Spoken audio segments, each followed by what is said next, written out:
क्या आपने कभी किसी को देखा है जो बहुत कुछ घटते हुए भी एकदम चुप हो जाए, न बोले न रोए, बस मौन? क्योंकि कभी कभी मौन सबसे ज्यादा बोलता है। आज मैं आपको एक ऐसी ही कहानी सुनाने जा रहा हूँ जो एलेक्स माइकलाइट द्वारा लिखी साइको थ्रिलर किताब द साइलेंट पेशेंट की है। असल में यह एक औरत की कहानी है जिसे अपने पति की हत्या की और फिर जिंदगी भर के लिए खामोश हो गई। लंदन की ठंडी शाम थी। सूरज की आखिरी किरणें शहर की खिड़कियों पर झिलमिला रही थी। एलिसिया बेरेंसन एक सुंदर, शांत और प्रसिद्ध पेंटर, उसका पति गैब्रियल एक फैशन फोटोग्राफर। दोनों का घर किसी स्वप्न जैसा था। दीवारों पर पेंटिंग, खुशबूदार मोमबत्तियां और तस्वीरें जिसमें उनकी मुस्कान कैद थी। लेकिन कहते हैं ना, कुछ मुस्कानें सिर्फ मुखौटे होते हैं, क्योंकि उनके पीछे धीरे धीरे कुछ टूट रहा होता है, बिना आवाज के। 14 अगस्त की रात गैब्रियल ऑफिस से देर से लौटा था। बाहर बारिश हो रही थी। घर में बस 2 लोग थे और कुछ ही मिनटों में सिर्फ एक। पड़ोसी ने पुलिस को फोन किया।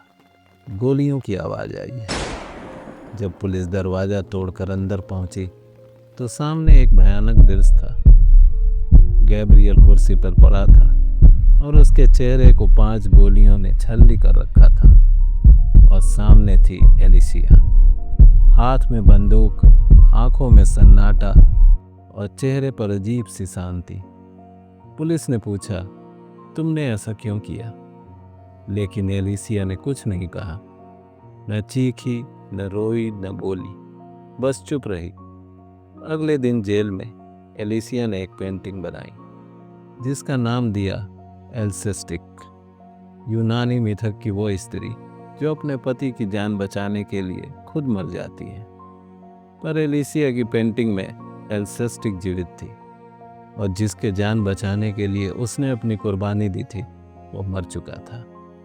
पर उसके चेहरे पर कोई रंग नहीं था, बस खाली आंखें जो जैसे कह रही हूँ, मैंने सब कुछ खो दिया।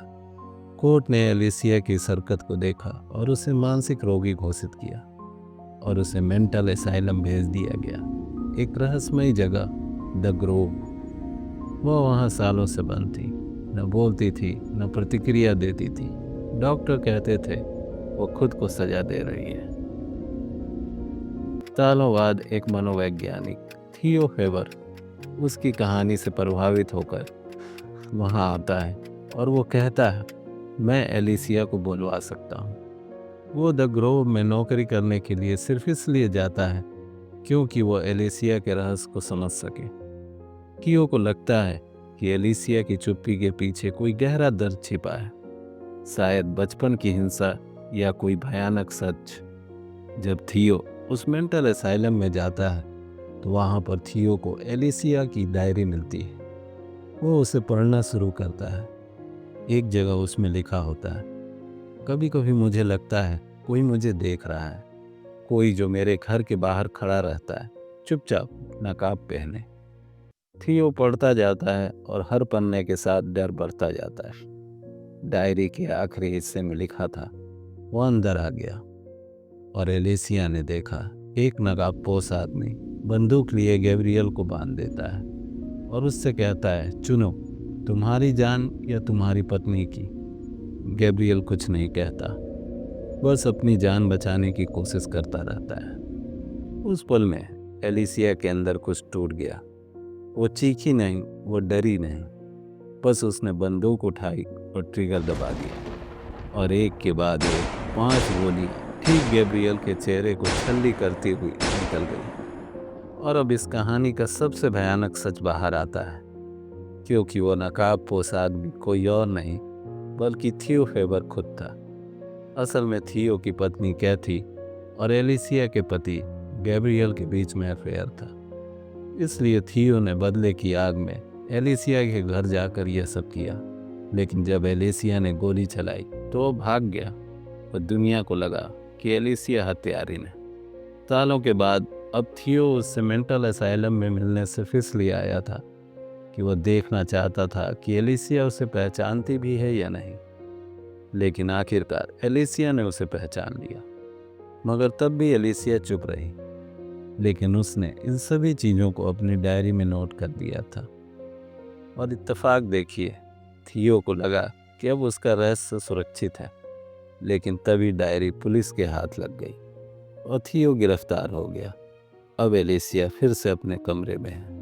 वो पेंटिंग कर रही है, बिना बोले, बिना कुछ कहे, क्योंकि कभी कभी मौन ही सबसे बड़ी चीख होती है। क्योंकि कुछ सच्चाइयाँ इतनी गहरी होती है कि शब्द उसे बयान नहीं कर सकते। क्योंकि कभी कभी हम जिस पर सबसे ज़्यादा भरोसा करते हैं वही हमें सबसे गहरा घाव देता है।